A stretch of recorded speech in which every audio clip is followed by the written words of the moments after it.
All right, let's go on to part 3. These are what I like to call the details of the story and the other versions.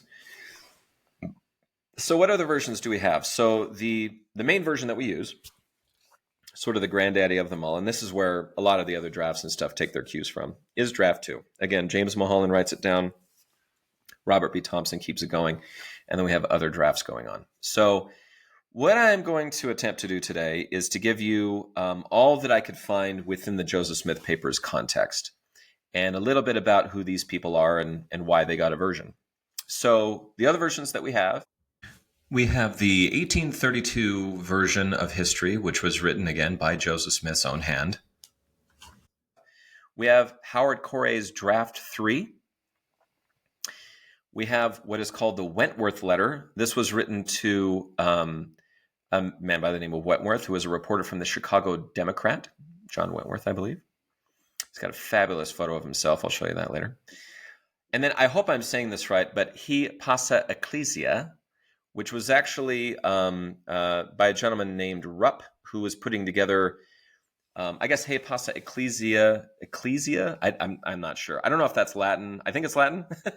Forgive me. But this is a sort of a German American who was trying to pull together all of the Christian denominations in the United States into a book. And so he reached out to Joseph Smith, and Joseph Smith responded with a story of his first vision account, as well as some other details about the Book of Mormon and the organization of the church. So that is a book that's out there. So if you want to go read that, you can. There is also something simply called The Report. And this is done by a gentleman, handwritten by a gentleman named Alexander Niebuhr. And I love the story of this guy, and I'll tell you that in its due time. And then a contemporaneous version of this that was used for missionary work at the same time that Joseph was alive by Orson Pratt. And I love the title of it. It's called An Interesting Account. Yes, very interesting indeed. So we're going to read through those. So we're going to go through, again, Howard Coray's draft, the Wentworth letter, which we get just in a church publication, He Passa Ecclesia, I think, Alexander Niebuhr's report, and Orson Pratt's version of it. Okay, so our first one will be from the 1832 history that Joseph Smith wrote himself with his own pen. And it says, "Therefore I cried unto the Lord for mercy, for there was none else to whom I could go, and to obtain mercy. And the Lord heard my cry in the wilderness, and while in the attitude of calling upon the Lord, in the 16th year of my age, a pillar of fire, light above the brightness of the sun at noonday, came down from above and rested upon me, and I was filled with the Spirit of God. And the Lord opened the heavens upon me, and I saw the Lord, and he spake unto me, saying, Joseph, my son, thy sins are forgiven thee. Go thy way, walk in my statutes, and keep my commandments. Behold, I am the Lord of glory. I was crucified for the world, that all those who believe on my name may have eternal life. Behold, the world lieth in sin, and at this time, and none doeth good, no, not one. They have turned aside from the gospel, and keep not my commandments. They draw near to me with their lips, while their hearts are far from me, and mine anger is kindling against the inhabitants of the earth to visit them according to their ungodliness, and to bring to pass that which hath been spoken by the mouth of the prophets and apostles. Behold, and lo, I come quickly, as it is written of me in the cloud, clothed in the glory of my Father. And my soul was filled with love, and for many days I could rejoice with great joy. And the Lord was with me, but could not find none that would believe the heavenly vision. Nevertheless, I pondered these things in my heart." Draft 3. So I'm just going to read this off, and you can follow along if you like, but this is the original handwriting that we have from Draft 3. It says here, "But exerting every energy to call upon God to deliver me out of the power of this enemy, at the very moment when I was sinking into despair and abandoned myself to destruction, and not an imaginary, but the power or influence of some being from the unseen world who had such marvelous power as this, just at this moment of alarm, I saw a pillar of light over my head, exceeding the brighten," and it stops there, "far more bright and dazzling than the sun in its meridian splendor. the brightness of which exceeded that of the sun, which gradually descended until it fell upon me. And I found myself delivered from the enemy which held me bound. When the light rested upon me, I saw two personages, whose brightness and glory defy all description, standing above in the air. One of them called me by name and said, pointing to the other, "This is my beloved Son, hear him." So I'm doing the best I can just to read exactly how they wrote it down. So that's Howard Coray's version. The Wentworth letter, which was the best that we have for that as a publication because it was meant to be publicated. I just made that up. So this is what is in the Wentworth letter. And by the way, this Wentworth letter extends all the way to the Articles of Faith. So this document is pretty official. So to Mr. Wentworth. Believing the word of God, I had confidence in the declaration of James. If any man lack wisdom, let him ask of God, who giveth to all men liberally and upbraideth not, and it shall be given him. I retired to a secret place in a grove and began to call upon the Lord. While fervently engaged in supplication, my mind was taken away from the objects with which I was surrounded, and I was enwrapped in a heavenly vision and saw two glorious personages who exactly resembled each other in features and likeness, surrounded with a brilliant light which eclipsed the sun at noonday. They told me that all religious denominations were believing in incorrect doctrines, and that none of them was acknowledged of God as his church and kingdom. And I was expressly commanded to, quote, "go not after them," at the same time receiving a promise that the fullness of the gospel should at some future time be made known unto me. So that is the Wentworth letter. Then you have the Rupp version, which is in this Hepasa Ecclesia. Believing the word of God, I had confidence in the declaration of James. If any man lack wisdom, let him ask of God, who giveth to all men liberally and upbraideth not, and it shall be given him. I retired to a secret place in a grove and began to call upon the Lord. While fervently engaged in supplication, my mind was taken away from the objects with which I was surrounded, and I was enwrapped in a heavenly vision, and saw two glorious personages who exactly resembled each other in features and likeness, surrounded with a brilliant light which eclipsed the sun at noonday. They told me that all the religious denominations were believing in incorrect doctrines, and that none of them was acknowledged of God as his church and kingdom, and I was expressly commanded to, quote, "go not after them," at the same time receiving a promise that the fullness of the gospel should at some future time be made known unto me. So with the exception of a couple of punctuations, this is basically the same account as what Wentworth got, which kind of makes sense. Joseph was sharing this with accounts that were going to be published in other people's, publications. Alexander Niebuhr, and please forgive me, this is a handwritten account, and I'm going to get into Alexander Niebuhr in a moment. So this is what he writes.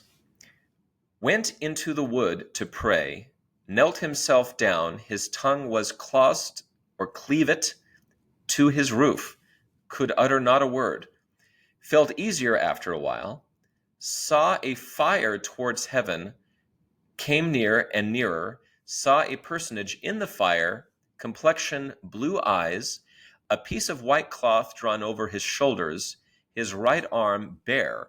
After a while, a other person came to the side of the first. Mr. Smith then asked, "Must I join the Methodist Church?" "No, they are not my people.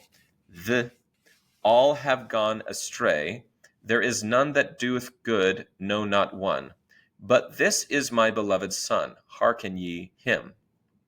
The fire drew nigher, rested upon the tree, enveloped him, comforted, endeavored to arise, but felt uncommon feeble. Got into the house, told the Methodist priest, said this was not an age for God to reveal himself in vision. Revelation has ceased with the New Testament. So, best I could do. I think it was a rough copy that he wrote down. But what I would love to do is actually get into who Alexander Niebuhr is before we get into Orson Pratt's version. So These are all sort of from the prophet's mouth. And I'm going to assume the same about Orson Pratt's, but this one in the Joseph Smith papers, and I'm going to respect what they did. They put this one in the appendix because it was used contemporaneously, but as far as we know, it wasn't necessarily like dictated or maybe overseen by Joseph Smith. Hard to know, but that's the best that we have. So who is Alexander Niebuhr? I love this. So this is from the papers of Joseph Smith. So this is a precursor to the Joseph Smith papers, potato, potato. But this is before that. This is 1989 when they printed this. So this is from page 459 in that first volume. It says, Alexander Niebuhr was born in Ehrenbreitstein, excuse me if I got that wrong, Germany, on the 8th of January, 1808. He studied dentistry at the University of Berlin, after which he set up his practice in Preston, England. In 1834, he met and married Ellen Breckel. When the first Mormon missionaries, Heber C. Kimball, Willard Richards, Orson Hyde, and others arrived in England in 1837, the young dentist was among the first converts. 4 years later, Niebuhr and his family emigrated to Nauvoo, Illinois, where he pursued his profession as a dentist and also made matches. I'm assuming the ones that start fires.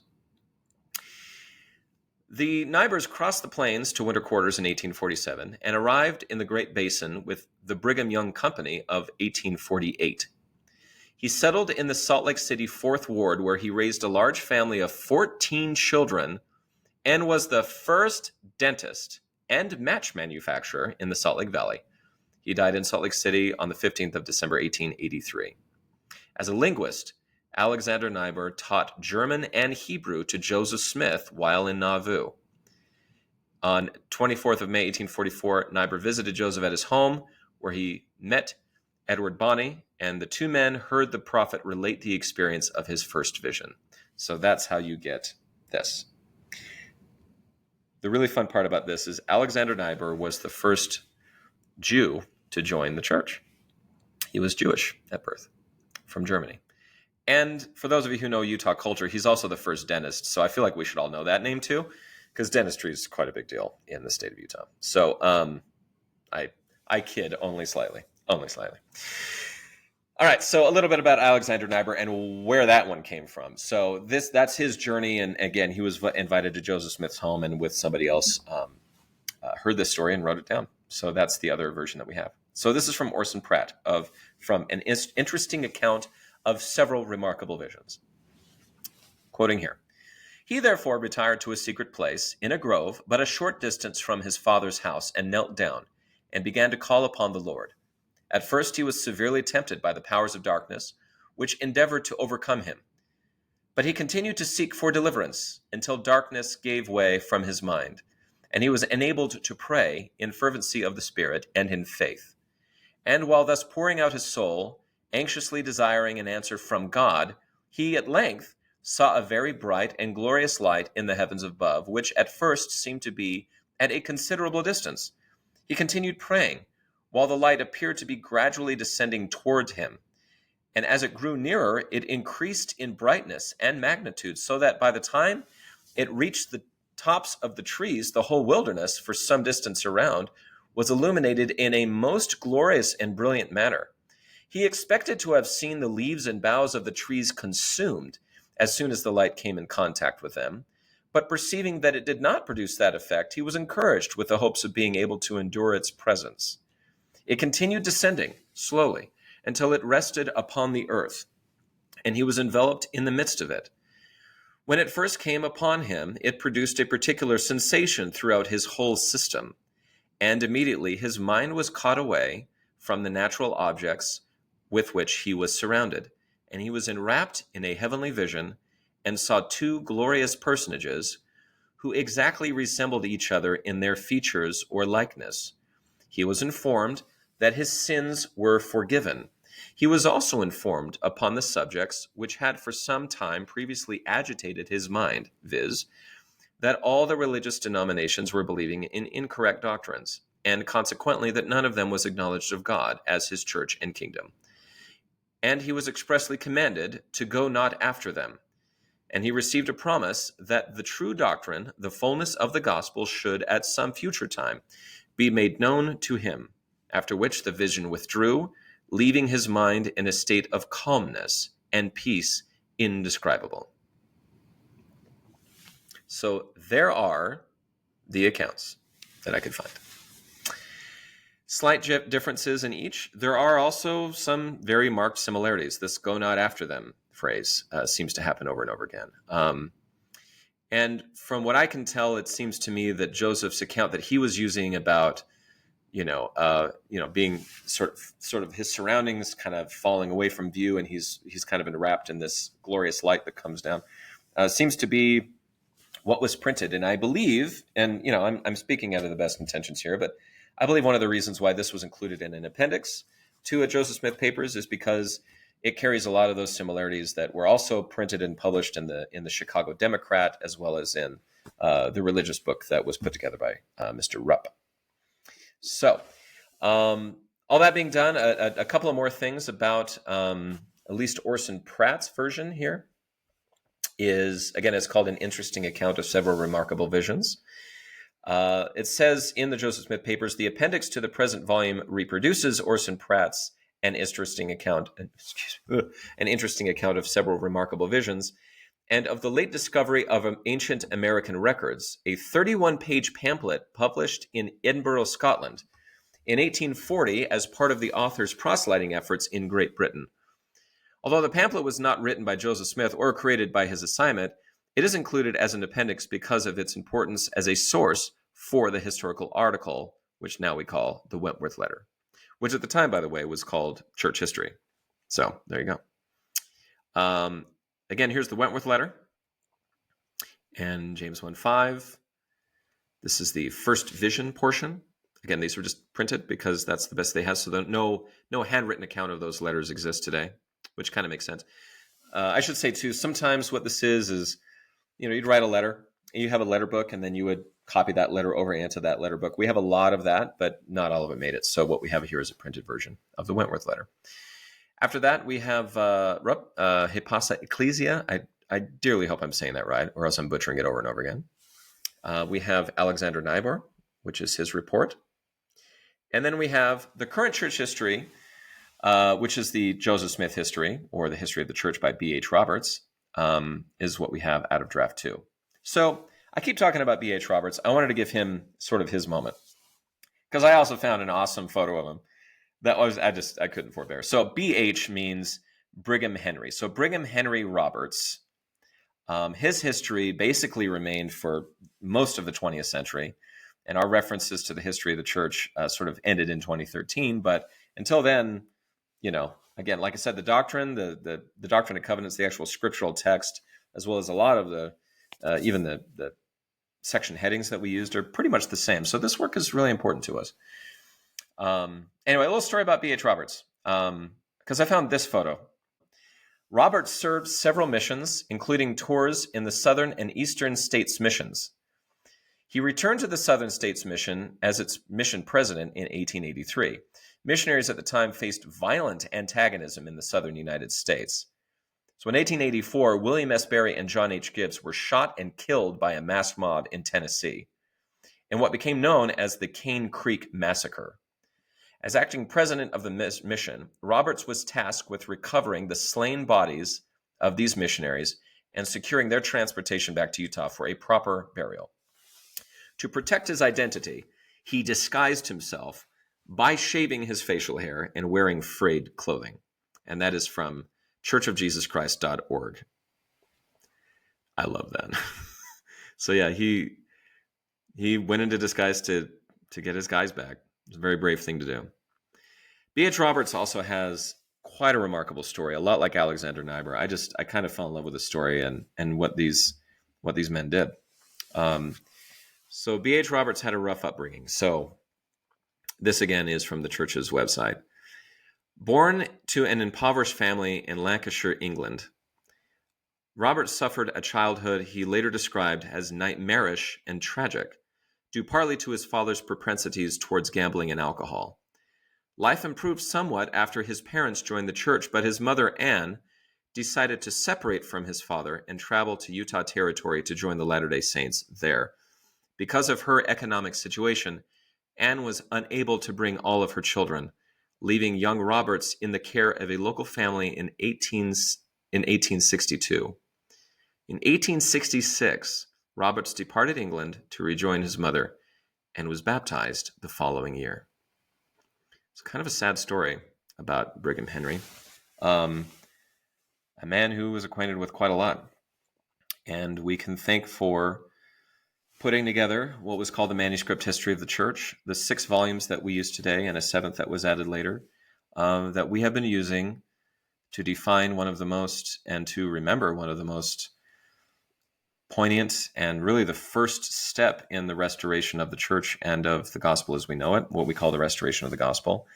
So again, just a bit of a story about a man who I think anyone who's interested in church history owes quite a lot to.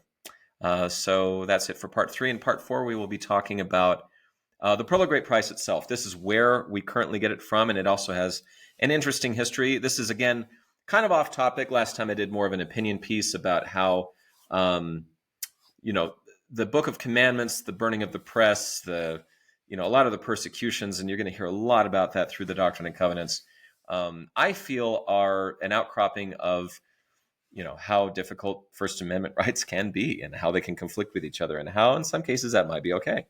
But in this case, we're going to be talking about the Pearl of Great Price, what it originally was and what we have today and how we got it. So part 4, here we come.